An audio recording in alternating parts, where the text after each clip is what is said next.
जय गुरुदेव। इंसान का जितना लगाव इस दुनिया में रहेगा उतना ही फसाव इस संसार में आपका होगा। बुजुर्ग कहते हैं, साईं अपने भगत को रूखी रोटी दे, चुपड़ी मांगत मैं डरूं और भूखी छीन न ले।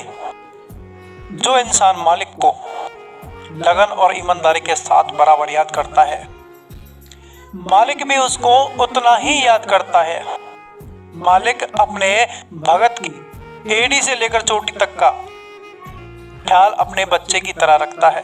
फिर भी इंसान ऐसे मालिक को छोड़कर, ऐसे भगवान को छोड़कर संसार के सुख को 10 से 1000 गुना बढ़ाने में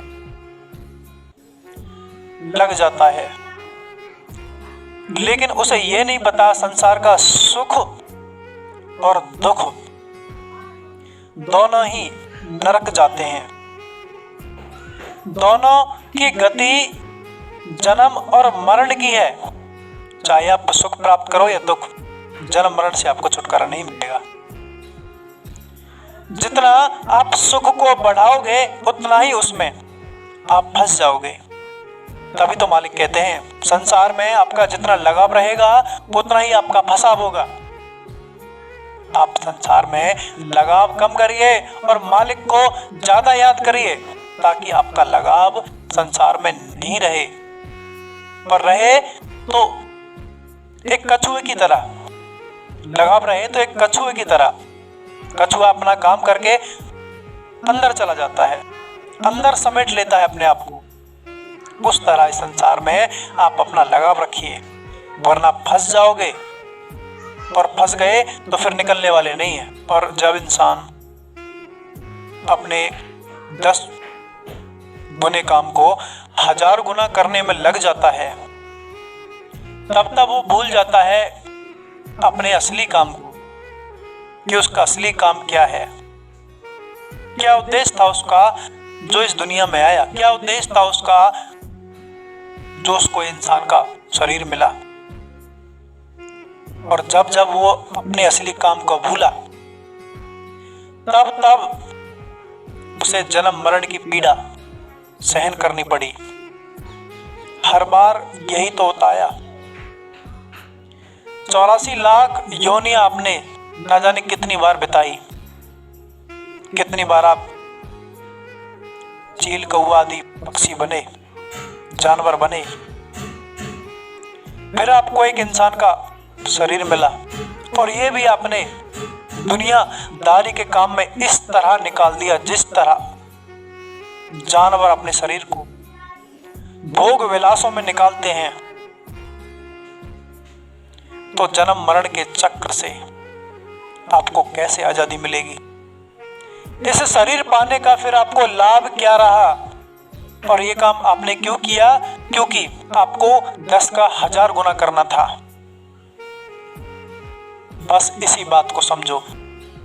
आपके जन्म और मरण का कारण सिर्फ यही है, 10 का 1000 गुना, कि और बढ़ जाए और बढ़ जाए और बढ़ जाए। अगर इंसान के पास जितना है उसी में संतुष्ट हो जाए और नाम दान लेकर भजन करने लग जाए, तो उसकी मुक्ति कोई रोक नहीं सकता।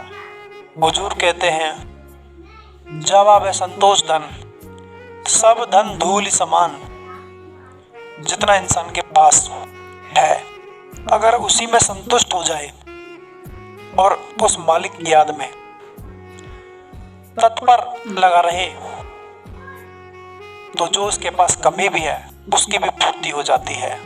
फिर उसके आगे जिसको वह 10 को 1000 गुना करने में लगा था, वो 1000 भी फेल हैं 10 के आगे, क्योंकि उसके पास अब संतोष धन है, संतुष्टि है उसके पास।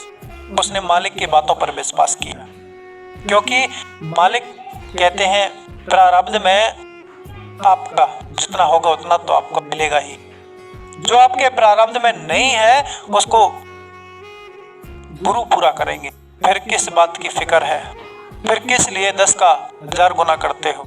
उस मालिक ने जितना दिया उतना ही सही, उसी में संतुष्ट होकर आप अपना काम करने लग जाओ, भजन करने लग जाओ। आप आप अपना असला काम करने लग जाओ और भजन करके इस सुख दुख के संसार से निकल चलो।